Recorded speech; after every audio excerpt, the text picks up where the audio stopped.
Então, estamos começando mais uma aula de Sociedade de Trabalho, dessa vez uma aula virtual, né? Uma aula utilizando meios virtuais.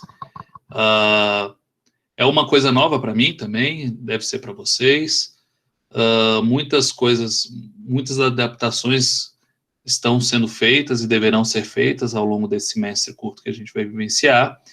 E eu espero que a gente consiga, na medida do possível, ter um semestre proveitoso em termos de aprendizagem. É muito difícil, eu sei que várias pessoas estão passando aí por situações, às vezes adoeceram, problemas financeiros por conta dessa pandemia que também deixou muita gente desempregada, sem fonte de renda, pessoas que ou pegaram a Covid-19, né, ou tiveram familiares que pegaram, pessoas que perderam pessoas da família com a doença, que é uma doença muito grave. Então, tudo isso, todo esse nosso contexto vai exigir uma adaptação muito grande. E aí eu espero, enfim, que a gente consiga ter pelo menos algum tipo de aprendizado aqui a partir desse nosso tema, que vai ser interessante para pensar a realidade do trabalho no Brasil, tanto nesse momento de pandemia, mas também pensar como é que vão ficar as coisas depois da pandemia, né? Que um pouco a nossa discussão é a respeito dessas questões, tá? Para apresentar aqui um pouco o plano de ensino que eu deixei para vocês, algumas orientações gerais sobre como é que vai acontecer nosso curso. A gente basicamente vai ter, eu pretendo fazer essas aulas, atividades síncronas, né, que são as aulas ao vivo, e também deixar algumas atividades assíncronas que vocês vão poder fazer no momento que quiserem, tá? Que vai ser registrado lá dentro do sistema acadêmico, no SGA, e vocês depois terão a frequência, tudo registrada a partir desse conjunto de atividades, tanto as ao vivo quanto as que não serão ao vivo. Essas atividades, né, síncronas que a gente vai fazer, esses encontros, vão ser sempre às segundas-feiras, às 21 horas. Queria perguntar para vocês podem responder pelo chat, se esse horário está ok para vocês, se vocês gostariam de fazer mais cedo. Agora depende também um pouco se o Paulo for fazer atividades com vocês, se esse horário está bom. E a ideia do nosso encontro é fazer um encontro mais curto mesmo. Eu sei que é mais difícil as pessoas participarem, inclusive, de sala de aula, debaterem. Geralmente não funciona muito bem para debate, mas ele é aberto, esse espaço aqui é aberto para debate. A pessoa quiser pedir a palavra, pode falar, pode escrever no chat. Mas a ideia é que a gente possa fazer encontros mais curtos, de até 40 minutos, tá? Ou seja, a gente iniciando às 9, 9h05, até 9h40, 9h45 a gente encerra da noite, tá certo? E também um encontro um pouco mais curto é interessante para as pessoas poderem acompanhar depois com um vídeo no YouTube. Dificilmente as pessoas veem vídeo de mais de 1 hora, assim, enfim, de aula. Na verdade, o ideal é que sejam vídeos ainda mais curtos, de 10, 15 minutos. Mas, enfim, você sabe como eu sou mediamente prolixo e difícil de conseguir fazer as coisas em 10, 15 minutos. Ou num vídeo do TikTok, minha sobrinha usa muito o TikTok aqui, fica toda hora vendo os vídeos, e vídeo de 1 minuto para mim, eu não consigo nem me apresentar em 1 minuto. Bom, então a gente fará esses encontros nas segundas-feiras, 21 horas. Ao todo ocorrerão 7 encontros, tá? Esses encontros ao vivo. E esses encontros serão sucedidos, né? A gente, depois dos encontros, eu vou deixar a cada encontro uma atividadezinha pequena para vocês fazerem, tá? E essas atividades que vocês vão fazer, elas vão estar no Google Sala de Aula. São atividades muito rápidas, quero que vocês usem para fazer a atividade no máximo 5 a 10, às vezes meia hora no máximo, tá? Para fazer as atividades, vai ser necessário ter acesso ao material de estudo, que são materiais que eu já disponibilizei, pelo menos estou disponibilizando uma parte, o material básico eu já disponibilizei no Google Sala de Aula, e os outros eu vou disponibilizar ao longo do semestre, tá? A gente vai ter basicamente 2 tipos de atividade avaliativa. Essas atividades não valerão só como avaliação, ou seja, como parte da nota. A pessoa, ao fazer essa atividade, ela vai ter a frequência registrada também, tá? Por exemplo, uma pessoa que participa aqui ao vivo do nosso encontro, ela vai ter a presença registrada no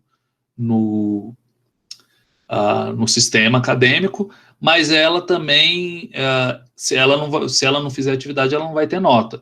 A pessoa não assistiu aqui a nossa live ao vivo, ela não esteve presente aqui no Meet, na nossa reunião, mas fez atividade. Ela vai ganhar presença como se estivesse presente aqui na nossa live, tá bom? Então, se um dia, por qualquer motivo, não conseguiu participar da aula, se você fizer atividade que vai ser disponibilizada após a aula, vocês vão ter a presença, tá? Então, a cada aula, eu vou disponibilizar uma atividade para vocês fazerem, e vocês terão um prazo de 1 semana para fazer essa atividade, tá?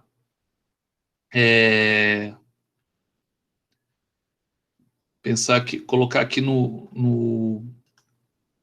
falar para vocês sobre o cronograma das entregas. Então, eu vou disponibilizar o material numa semana, depois da aula, vocês vão ter até o início da minha aula seguinte para entregar esse material, tá? Isso, tanto um quanto outro tipo de atividade avaliativa. A gente vai ter 2 tipos de atividades avaliativas.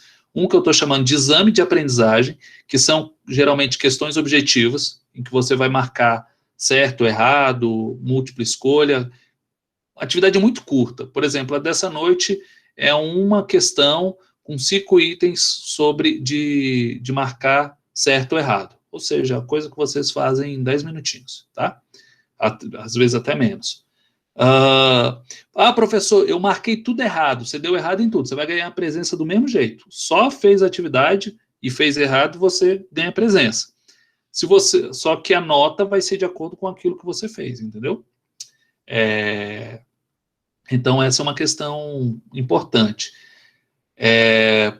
Então, se você fez a atividade e não teve o rendimento, enfim, eu só não vou considerar atividade que não tenha nada a ver, não faça sentido nenhum, principalmente nas atividades que não são questões objetivas, mas discursivas, ou seja, que você vai ter que escrever alguma coisa.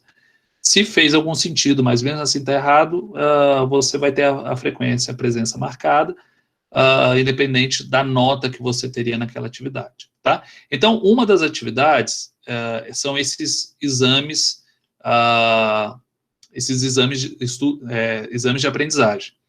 Vão ser, no total, 4 exames de aprendizagem, valendo 1 ponto cada, tá? Ou seja, no total, 4 pontos. Hoje, ao final da aula, vocês vão ter um exame de aprendizagem, valendo 1 ponto. E outro tipo de atividade são os estudos dirigidos, que serão de questões discursivas, tá? Ou seja, você vai ter que escrever, vai ter uma pergunta, algum questionamento, e você vai ter que desenvolver alguma resposta por escrito. E na verdade, essas questões, elas vão orientar a leitura e os estudos a partir dos materiais que eu vou disponibilizar para vocês, tá?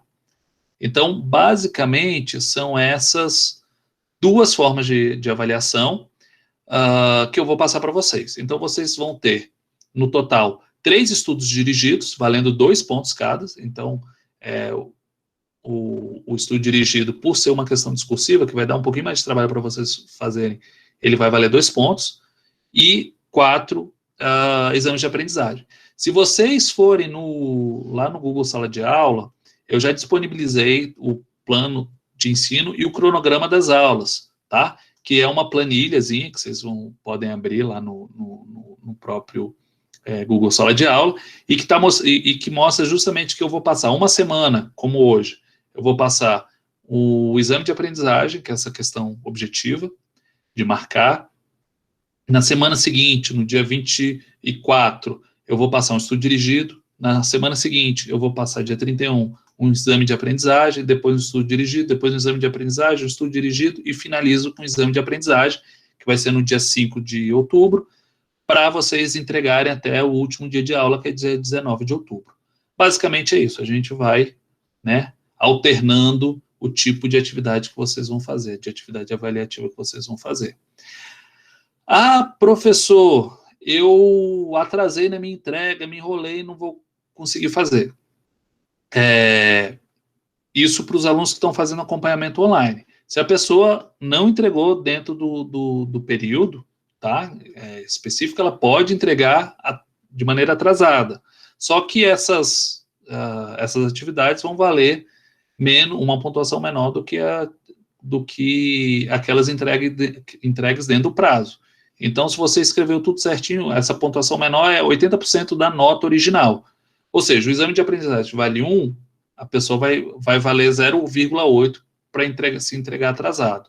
Se entregou atrasado um estudo dirigido, ao invés de valer 2, vai valer 1,6. Basicamente é isso, tá?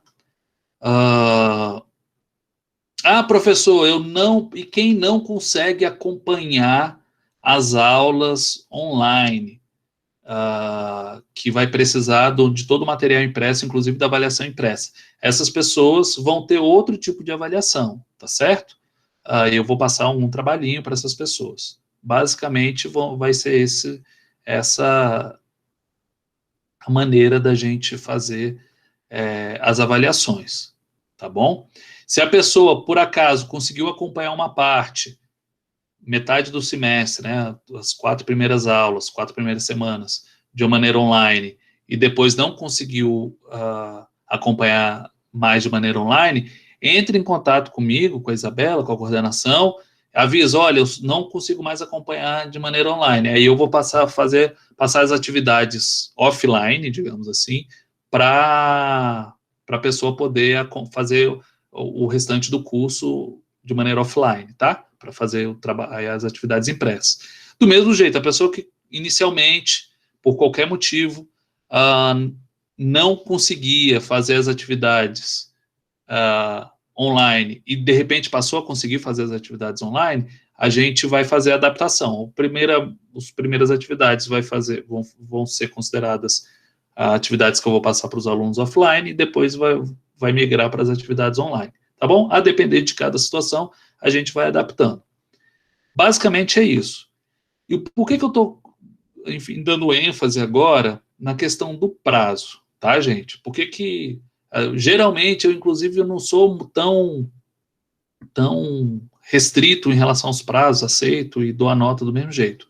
Mas, dessa maneira, eu queria que, como a gente está fazendo aula à distância, e essas aulas à distância, elas exigem uma certa disciplina para os estudos, que é diferente do que a gente está acostumado com as aulas presenciais, que minimamente você já está lá na escola, já tem um comprometimento lá, já está com material, nos intervalos lê aquele material, o professor dá tempo de ler o material, numa semana que vai ter avaliação, uma prova, a pessoa vai lá e estuda, mas na nossa maneira que a gente está fazendo, se a gente não conseguir criar uma metodologia de criar a disciplina, né? Se a gente não fizer isso, as pessoas vão ter dificuldade, não vão conseguir estudar. Eu estou falando isso, por exemplo, próprio. Eu sou muito ruim quando eu estou fazendo um curso online, tá? Minha capacidade de prestar atenção, mais do que prestar atenção, mas de me envolver com o curso é pequena no longo prazo. Então, se eu não tiver aqueles prazos para fazer as coisas, eu vou vou empurrando com a barriga, vou empurrando, no final das contas eu não fiz nada. Então, a ideia é um pouco de fazer com que esses prazos sirvam para vocês também se organizarem suas horas de estudo, tá certo? Alguma dúvida em relação a essas questões de ordem prática? Se não, bote o ok aí no chat, só para eu poder dar seguimento, tá? Beleza. Qualquer dúvida, estou à disposição. Coloque o comentário lá no Google Sala de Aula. Vocês já estão sabendo utilizar o Google Sala de Aula? Como é que vocês estão em relação a isso? Tá ok? Como é que foi a semana de ambientação? A ideia era um pouco deixá-los, né, mais familiarizados com essa ferramenta. E basicamente é aquilo que vocês fizeram lá, vocês vão fazer aqui. Com uma outra diferença, eu, por exemplo, vou utilizar coisas que eu não sei se vocês utilizaram, mas eu vou utilizar o Google Formulário para você como uma forma de fazer teste. Você lá faz o teste, terminou o teste, você já inclusive tem a nota que você tirou no teste. Então, enfim, não é complicado fazer esse teste, não é, essas atividades, mas enfim, ela às vezes pode dar um errinho ou outro, enfim, isso a gente vai ter que passar, tá bom? Bom, gente, então, já que vocês estão todas e todos já bem adaptados, familiarizados com as ferramentas, todos para terem aula de verdade, hoje eu preparei a aula para vocês, para a gente falar um pouco sobre trabalho. Se eu não estou equivocado, me lembro bem, a gente finalizou as aulas, eu depois até tenho que pegar aqui no meu registro, mas a gente finalizou as aulas falando um pouco sobre as diferentes concepções de trabalho, né, os valores o valor que o trabalho tem para as pessoas, falando um pouco sobre o trabalho nas sociedades indígenas, como é que é, né, esse trabalho nessas sociedades indígenas, ou como no livro, no texto que eu passei para vocês, enfim, que eu disponibilizei para vocês só depois da paralisação, na verdade, como é que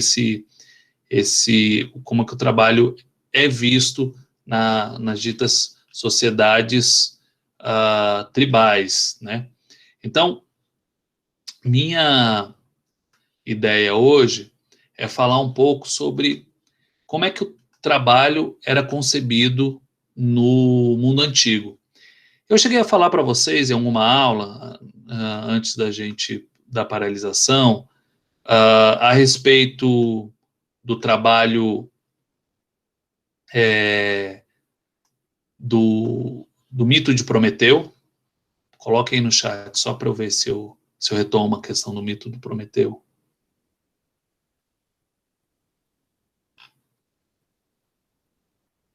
Falei, né? Tá.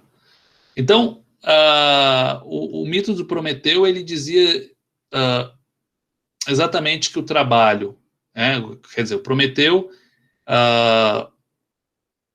ele rouba o fogo dos deuses, tá? Do Olimpo, e entrega aos seres humanos, tá? E o fogo representando aí a capacidade dos seres humanos de criarem a inteligência dos seres humanos e a liberdade dos seres humanos. O fogo que traria essa liberdade dos seres humanos. Os seres humanos viviam uma vida confortável no meio dos deuses, no Olimpo, mas não tinham liberdade, não tinham capacidades, habilidades para deixarem de submeter aos deuses. Prometeu entrega esse fogo aos seres humanos. E aí Prometeu é castigado pelos deuses do Olimpo, e os seres humanos também são expulsos do Olimpo. E como parte da sua punição, eles passariam não mais a viver a partir das benesses dadas pelos deuses, mas eles teriam que viver a partir do fruto do seu trabalho. Então esse é um mito grego que funda uma certa concepção de trabalho, né? O trabalho enquanto uma forma de castigo. E aí, se a gente for pensar na sociedade grega em si, e a gente vai falar um pouco sobre a história do trabalho, né, de maneira muito resumida, a história do trabalho na sociedade ocidental, nas diversas etapas da história do Ocidente, né, falando da Europa, e Américas aqui, enfim, que depois se expande, se torna a história, de certa maneira, a história da humanidade, na sociedade ocidental, o trabalho ele tem uma conotação muito particular no mundo grego. E o mundo grego ele tem uma característica diferente de outras sociedades, porque ele cria aquilo que a gente vai conhecer hoje como, ou já era chamado pelos gregos, mas que a gente vai conhecer hoje como política, tá? E para Aristóteles, por exemplo, um filósofo grego muito importante para o mundo ocidental atualmente, o ser humano ele é o zoon político, né? Ele é um homos político, ele é uma pessoa, o ser humano ele é um animal que se distingue dos outros animais por viver em sociedade e poder participar politicamente da sua sociedade. E a Grécia Antiga inaugura essa forma de organização social, não baseado simplesmente em tradições, em formas autocráticas, autoritárias de governo, né, ou seja, de uma pessoa mandar em todos os outros, seja por desígnio divino, seja por outro motivo, mas a própria comunidade participaria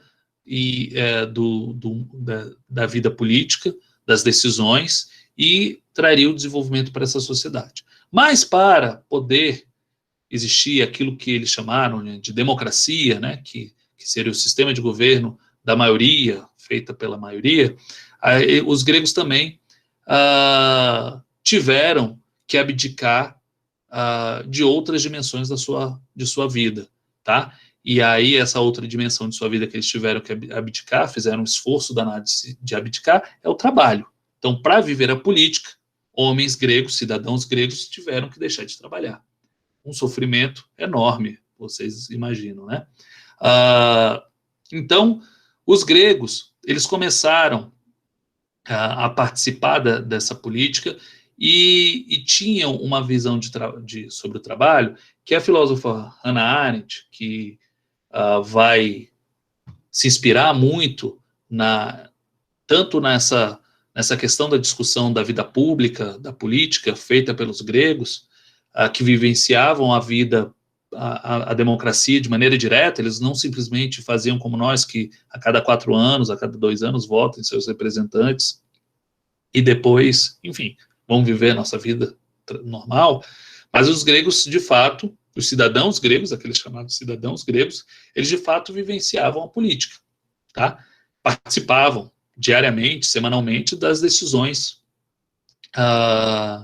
que afligiam, eram necessárias para a polis.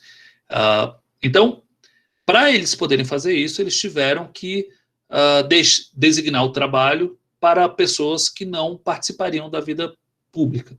Então, eles começaram não só a tratar o trabalho como algo menor, mas colocar pessoas que estavam em posições inferiores, desvalorizadas, para exercer essas funções também desvalorizadas.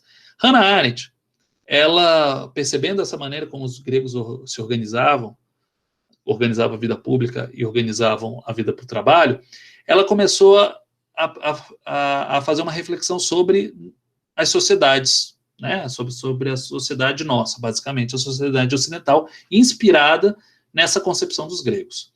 E aí que está o interessante, ela faz a distinção entre, primeiro, 2 dimensões da vida humana, tá? Uma dimensão contemplativa, tá? E outra dimensão da vida prática. Ela ia chamar da vida contemplativa e a outra dimensão da vida prática. Essa dimensão da vida contemplativa se daria em virtude da necessidade de nós, seres humanos, compreendermos o nosso mundo, a nossa vida, a nossa relação que a gente tem com as coisas, a nossa relação que nós temos com outras pessoas. Então, a vida contemplativa serviria para a gente como uma dimensão de exercício da vida intelectual, tá? Então, todos os seres humanos, ele tem essa necessidade de vivenciar essa parte, essa vida contemplativa, tá? Por outro lado, para viver a vida contemplativa, nós temos também a necessidade de viver uma vida prática, uma vida que faça com que as coisas aconteçam. Hoje ninguém consegue viver a vida simplesmente contemplando a vida, compreendendo a vida, afinal as pessoas precisam sobreviver. E aí, desde as necessidades mais básicas, né, de comer, de sobreviver, de se proteger, até outras, de reproduzir, até outras necessidades que a gente cria no decorrer da nossa história, né, que não são necessidades propriamente ditas básicas, mas são necessidades que os seres humanos vão criando a partir das suas organizações sociais. Então, a vida ativa, ela tem essa dimensão. Então, a vida ativa, e é dela que a gente vai tratar, a Hannah Arendt via 3 tipos de atividades dentro da vida ativa. Então, a Hannah Arendt via seres humanos como seres que exerciam uma vida contemplativa e uma vida ativa. Essa vida ativa, que é o que nos interessa aqui, ela também via 3 tipos de atividades, tá? E essas 3 tipos de atividades, que na sociedade grega eram valorizadas de maneira diferente. Ela vai usar, inclusive, termos gregos, tá? Ou latinos e gregos para conceituar esses 3 tipos de atividades. O primeiro tipo de atividade mais básica é o labor, tá? Todos os seres humanos, eles devem sobreviver. E para sobreviver, eles devem produzir aqueles meios necessários para a sua sobrevivência. Então, tem que plantar, tem que colher, tem que produzir os seus bens necessários mesmo de sobrevivência, tem que se reproduzir, e todas essas atividades referentes à sobrevivência imediata que os seres humanos fazem, isso inclusive os seres humanos fazem, mas os animais também fazem, essa dimensão do labor, ela é uma dimensão do trabalho necessário para a vida, e esse trabalho necessário para a vida é um trabalho que não ele cria algo, né? Quando a gente faz isso, quando a gente planta, quando a gente colhe e depois para a gente comer, a gente cria algo que é muito efêmero, que simplesmente a gente consome e ele desaparece, né? Então, esse labor, ele não cria nada de duradouro. Ele simplesmente, uma vez que você faz essa atividade você mesmo consome, e essa atividade se perde, você tem que no dia seguinte fazer novamente, porque você precisa cozinhar, você precisa comer, tá? A filósofa Hannah Arendt, então eu vou escrever aqui, tá? Ela é alemã, inclusive foi uma filósofa que ela é contemporânea à Segunda Guerra Mundial, ela era judia, que teve que fugir junto com outros intelectuais para os Estados Unidos na época da perseguição dos nazistas. E, enfim, tem outros livros dela que são interessantes. Esse, particularmente, que eu estou falando, essas reflexões são baseadas num livro chamado A Condição Humana. E um resumo sobre isso que eu estou falando está num link que eu deixei no Google Sala de Aula, tá? E aí o nome do texto chama Labor, Trabalho e Ação. Eu vou explicar um pouco sobre isso, mas a Hannah Arendt é uma filósofa que escreveu sobre a condição humana, mas escreveu também sobre o totalitarismo, né? Foi falar sobre como o totalitarismo, tanto na Alemanha nazista quanto no comunismo soviético, como é que ele tomou conta da sociedade, né? Das sociedades alemãs e russas, e, enfim, ela foi fazer uma crítica a esse totalitarismo nos anos 20, 30 e 40 que o mundo criou. E também ela tem um outro livro que é super interessante, chamado Eichmann em Jerusalém, que Eichmann era um oficial nazista que, enfim, executou vários judeus. E aí ele foi julgado em Jerusalém, no pós-guerra, né? Então ele foi capturado, foi preso e depois foi julgado em Jerusalém, porque o Estado de Israel tinha acabado de ser criado, foi criado em 1948. e aí ele foi julgado lá pelos israelenses, pelos seus crimes contra a humanidade. E aí ela vai como convidada, se eu não me engano, de uma revista, né, como jornalista, ela é filósofa, mas para fazer um estudo não, mas uma reportagem sobre isso, né? Ela se tornou uma correspondente, agora eu não lembro qual é o nome da revista norte-americana, mas como correspondente, para acompanhar todo o julgamento. Ela acompanha todo o julgamento e fica impressionada como é que o Eichmann, ele é basicamente um burocrata. Então ele ele executa judeus, né? Coloca para a morte vários judeus na câmara de gás, etc., como se estivesse carimbando o passaporte, como se estivesse solicitando documento para auxílio emergencial, sabe? Como se estivesse dando multa no trânsito. Então, como se fosse um funcionário público muito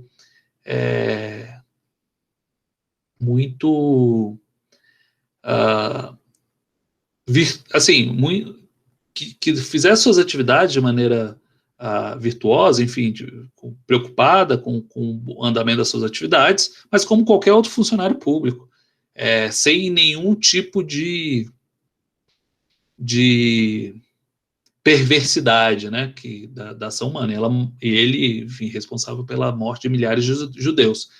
E ela vai falar sobre a banalidade do mal, e a grande questão dela é como a sociedade gera pessoas capazes de infligirem um mal ao outro, como se estivesse, enfim, carimbando um passaporte, né? Enfim, é uma filósofa, enfim, controvertida, de certo modo, mas que traz reflexões importantes para o mundo. E sobre o trabalho, sobre essa questão da vida ativa que a gente estava falando, a Hannah Arendt, ela vai falar justamente que o labor, essa atividade é necessária para a sobrevivência, que todos os seres humanos devem fazer, e repetidamente fazer, porque tudo que você vai desenvolvendo, criando a partir do labor, ele está fadado a desaparecer depois porque você consumiu aquilo ali, tá? Então o labor é isso, é uma atividade repetitiva, e por isso, para os gregos, eram desvalorizados. Aí você pegar assim, labor, inclusive a palavra lavoura vem de labor, do termo latino labor, vem a palavra lavoura e outros atributos relacionados ao trabalho, laboratório, enfim, laboral, essas coisas. Então são esses tipos de trabalho que são desvalorizados, principalmente aí no caso que ela está falando na sociedade grega, muito voltado para o trabalho no campo, mas mesmo o trabalho do comerciante que vende bens para necessários da sobrevivência também não era diferente desse labor. E, de fato, o cidadão grego, ele dava muito pouca importância para esse labor, para essas atividades necessárias para a sobrevivência. Tinha um outro tipo de atividade necessária para a sociedade grega, para a sociedade de maneira geral, que ele é mais valorizado, que é uma atividade de fazer coisas criar coisas que duram, tá? Que os seres humanos não só vivem dessas atividades necessárias para a sobrevivência imediata, mas inclusive para poder melhorar suas capacidades ou para melhorar seu conforto, as pessoas criam coisas novas, criam novas ferramentas, criam coisas belas, e essa atividade criativa, que é eminentemente humana, tá? Isso os animais não fazem, ela dava o nome de poiesis, tá? Que em alguns textos aparece como trabalho. Então, labor, uma dimensão, um tipo de atividade, a poiesis, ou trabalho como outra dimensão. Essa poiesis é o tipo de trabalho que perdura, diferente do labor que você produz para depois desaparecer. A poiesis, ela perdura, dura muito mais do que o seu criador. Então, esse é um outro tipo de trabalho que a nossa sociedade valoriza mais do que o trabalho laboral, que é trabalho do dia a dia que você faz de maneira repetitiva porque deve ser feito. O trabalho que dura, esse trabalho criativo, ele é um trabalho que é mais valorizado de fato. Você cria produtos que vão ficar aí, talvez não vão durar a eternidade, mas vão durar muito mais tempo. Então esse é o trabalho da poiesis, tá? E esse trabalho criativo. Então, se você pegar um exemplo muito básico, se uma pessoa vai fazer uma comida, tá? Pega um exemplo desse. A pessoa vai fazer uma comida, essa comida as pessoas vão comer, acabou a comida, amanhã a gente tem que fazer outra comida. Só que a pessoa vai fazer uma comida, seja uma comida diferente, seja qualquer outra, uma comida do dia a dia, essa pessoa, se ela for muito boa naquela elaboração daquela comida, ela pode fazer algo que perdure a ela, que vai ultrapassar a comida do dia a dia. Ela pode pode escrever uma receita, pode fazer uma receita nova e pode criar aquilo ali, ou não necessariamente criar a receita, mas escrever, deixar aquilo escrito, ou fazer um vídeo ensinando as pessoas a fazerem. Isso é a dimensão da poiesis. Essa é a dimensão dessa criação de algo que vai perdurar essa pessoa, tá? Então, eu estou lembrando aqui da Rita Lobo, não sei se vocês acompanham a Rita Lobo, aqui em casa a gente vê um pouco para mudar um pouco os pratos, são pratos simples, mas a Rita Lobo, ela cozinha bem, imagino eu, mas mais do que cozinhar, ela ensina as outras pessoas a cozinharem e faz os vídeos dela, seja no programa Multishow, seja no YouTube, ensinando as pessoas a fazerem determinadas comidas com determinados ingredientes. E ela vai criar aquilo ali. Então, tu tem toda uma produção em cima daquilo ali. A Rita Lobo, ela é uma pessoa que provavelmente tem a dimensão de que ela tem que cozinhar todo dia. A comida que ela cozinha todo dia, ela não perdura. Ela alimenta as pessoas imediatamente.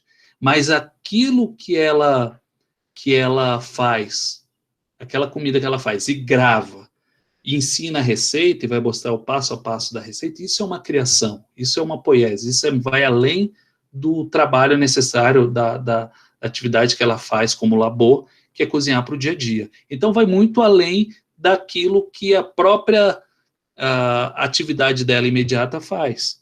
Então, um outro exemplo, se você pega a construção de uma casa, você tem um trabalho, aquilo que a gente chama de atividade laboral, que é botar tijolo em cima de tijolo e construir a casa, mas você tem aquilo que vai muito além disso, que é a criação da casa. Então, você tem... O próprio pedreiro pode ter essa atividade de criação, em algum sentido, mas geralmente é o arquiteto que faz o planejamento, o engenheiro, o arquiteto que faz aquela atividade, aquele planejamento necessário para a casa, enfim, para pensar na casa e depois essa casa ser desenvolvida. Então, há essas duas dimensões. E há duas dimensões de valorização do trabalho diferente, né? Então, o trabalho do dia a dia do pedreiro, que é simplesmente levantar as paredes, fazer as fundações e levantar as paredes, ele é muito mais valorizado que o trabalho do arquiteto, ele não bota um prego na casa,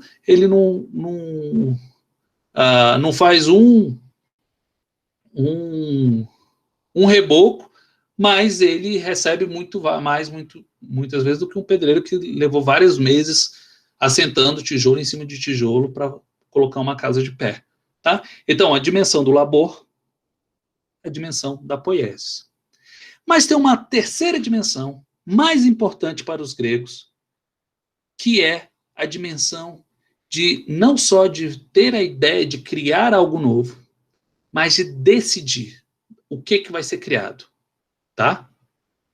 Que é tomar as decisões, que é convencer os outros de que essas decisões devem ser tomadas.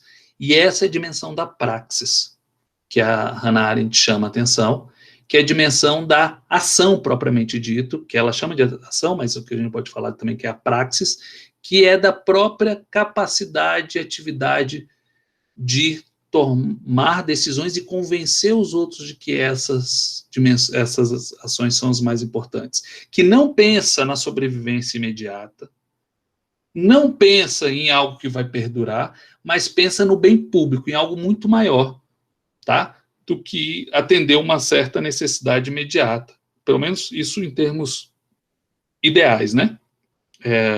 Então, para ela, essa atividade, que é a política, que ela percebia que era muito desvalorizada na nossa sociedade, vem sendo desvalorizada, ela, na verdade, ela não deveria ser desvalorizada, mas deveria ser a mais valorizada.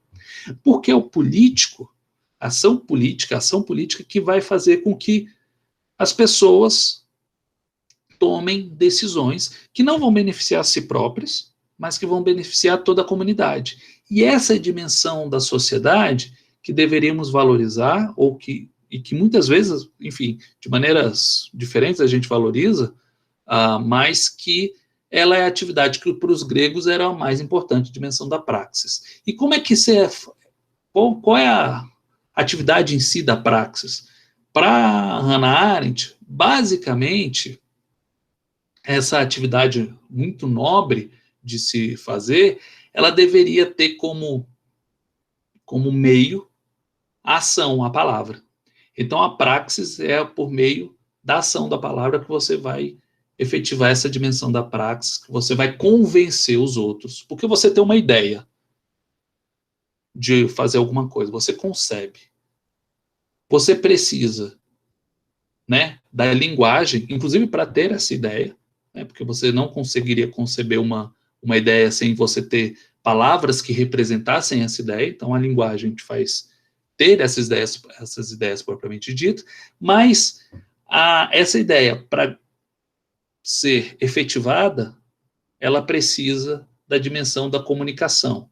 E a comunicação não só enquanto meio de informar alguém de alguma coisa, mas de fazer com que as pessoas também se convençam dessa ideia que você teve.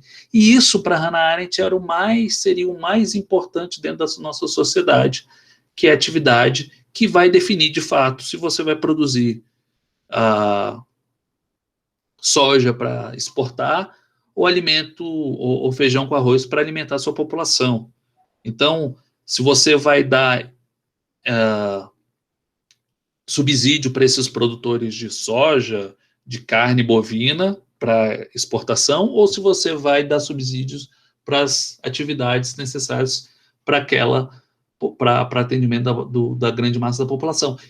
São essas as dimensões que impactam sobre o labor, que se impactam também sobre a criação. Então, se você for pensar a ideia do arquiteto, né, que eu estava falando, se você for pensar, olha só, quando a gente pensa em Brasília, essa cidade, a primeira pessoa que vem na nossa mente, algumas pessoas que vêm na nossa mente são JK, Juscelino Kubitschek, que, né, é uma pessoa que fez Brasília muitas vezes, e pensa no Lúcio Costa e no Oscar Niemeyer, que são os arquitetos, né, o Lúcio Costa concebeu o plano urbanístico e o Oscar Niemeyer os principais monumentos da cidade. Então a gente sempre pensa nessas figuras, e o JK como uma figura que tomou a decisão de construir Brasília, em determinado momento, não só tomou a decisão, como convenceu todo um país a se mobilizar em prol da construção de uma cidade no meio do espaço que não era muito habitado, que era o caso aqui desse espaço do Distrito Federal. Então você tem essa dimensão da praxis muito importante e valorizada. Então você pega o JK, figura influente até hoje, né? Dificilmente há algum brasileiro com alguns anos de estudo que não conheça ou não tenha ouvido falar de JK, e você tem o Niemeyer, que é o arquiteto. E você tem uma imensa população de anônimos que a gente não sabe quem é, que muitas vezes na esmagadora maioria das vezes terminou a vida empobrecida, que foram as pessoas, aqueles que a gente chama de candangos, que vieram para Brasília construir a cidade, e que a gente não sabe o nome. Então, a gente tem a dimensão do labor, na figura dos candangos que vieram construir, a gente tem a dimensão do Niemeyer e do Lúcio Costa, na dimensão da poiesis, que, enfim, criaram aquilo que perdurou a eles. O Niemeyer quis até perdurar durante muito tempo, o Niemeyer viveu mais de 100 anos de idade. E o Lúcio Costa viveu bastante também. O Niemeyer passou todas as barreiras, mas não perdurou, mas a cidade está aí, tá? E o JK, que fez algo, que tomou uma determinada decisão, que convenceu outras pessoas de fazer uma cidade. Evidentemente, ele fez isso num período histórico específico, numa correlação de poderes específicas. Ele não faria, talvez, isso em outro momento histórico, mas ele tomou essa decisão e influenciou essa decisão dele, teve um impacto muito mais amplo do que qualquer outra atividade dessa. Então, para Hannah Arendt, o que ela vai falar que os gregos vão se preocupar é na atividade da praxis como uma atividade que vai envolver todo o conjunto da sociedade, vai pensar no bem daquela sociedade, não no bem de uma família, de uma pessoa específica, mas no bem da sociedade. E que é, por isso, a atividade humana da vida prática mais importante, que a gente deveria valorizar mais, e que, em certa medida, valoriza em determinados pontos, em outra medida não valoriza. E aí, vou dar um outro exemplo, numa empresa. Você pega numa empresa grande, tá, como a Coca-Cola, você vai ter pessoas que fazem o refrigerante, né, os que elaboram, fazem o dia a dia do refrigerante, que produzem o refrigerante. Você tem labor, a dimensão da poiesis naqueles que fazem os produtos, cria Coca-Cola aqui, o suco daquilo acolá, um novo refrigerante rosa, roxo, de outra cor, ou de outra cor, que, enfim, de outros sabores, que são as pessoas que estão criando determinados produtos, que vão fazer que tem uma importância grande, são as pessoas da equipe de pesquisa, de criação, mas você tem pessoas que estão em funções chaves dentro da empresa, que são os executivos, os altos executivos, que tomam as principais decisões e que têm os salários mais altos dentro das empresas. Então, toda empresa tem as pessoas que a gente chama de chão de fábrica, que são as pessoas que não tomam decisão. Você tem as pessoas que criam, que desenvolvem, que são pessoas que têm uma importância grande na empresa e são valorizadas na empresa. Os três são importantes, tá? Os três tipos de pessoas, mas a valorização que eles têm é diferente. Então, você tem as pessoas que fazem o trabalho de criação e desenvolvimento, que tem uma certa valorização, mas você tem aquelas pessoas que são responsáveis pelas principais decisões da empresa, sejam elas certas, sejam elas erradas, que elas são as mais valorizadas e que são as mais bem pagas dessas empresas, né, que a gente chama os CEOs, né, que são os executivos, são aquelas pessoas que tomam decisão.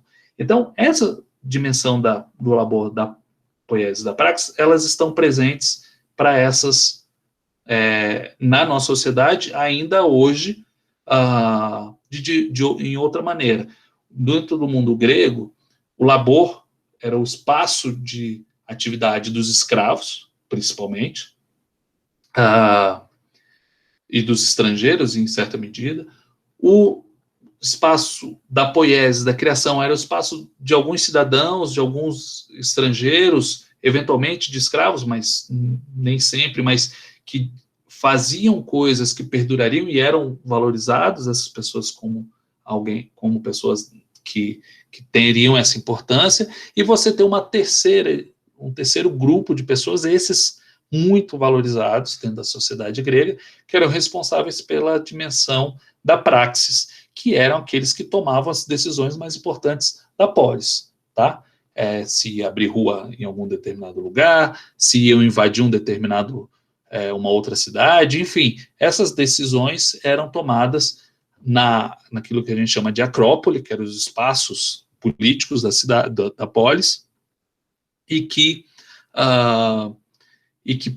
por serem feitos pelos cidadãos, que eram as pessoas mais influentes da cidade, elas também tinham sua atividade mais valorizada.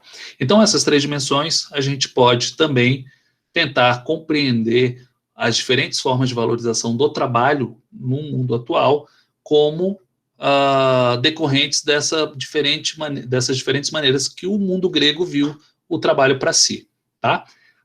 Na próxima aula, a gente vai falar um pouco sobre as concepções do trabalho na Idade Média, que também são importantes para a gente dentro da nossa sociedade, tá? Até porque tem toda uma dimensão religiosa que a gente carrega até hoje, que é importante. Então é isso, gente. Acabei me alongando um pouco mais. A primeira metade da aula também foi mais questões de como é que vão ser realizadas as atividades, enfim. Muito obrigado por vocês, até 10 horas da noite, ficarem aqui comigo. Espero que eu tenha sido claro. Vou deixar a atividade ali para vocês fazerem. Se eu fui claro o suficiente, acho que vocês não vão ter dificuldade de fazer a atividade. Se vocês tiverem dificuldade, qualquer coisa, me manda uma mensagem, eu tento explicar. Mas, de todo modo, o material de apoio para vocês é tanto um texto básico que eu deixei lá no Google Sala de Aula para vocês, esse texto do livro do Nelson Dácio Tomasi, é uma páginazinha que fala sobre do item escravidão e servidão, página 39, incluindo tem a parte, uma caixa falando sobre labor, poieses e praxis, e se vocês quiserem aprofundar um pouco mais nessa diferença entre labor, poieses e praxis, tem um site que eu deixei, um link que eu deixei no site para vocês, que fala, cujo título chama Labor, Trabalho e Ação, porque nesse texto, basicamente, ele está igualando o trabalho a poieses, tá? E a ação a praxis. Então, ele explica essas 3 dimensões também das atividades humanas, e ele é muito claro e um pouco mais profundo que o texto, tá bom? Então, muito obrigado, e até semana que vem, tá bom? E vou deixar aqui de gravar. Boa noite a todos vocês.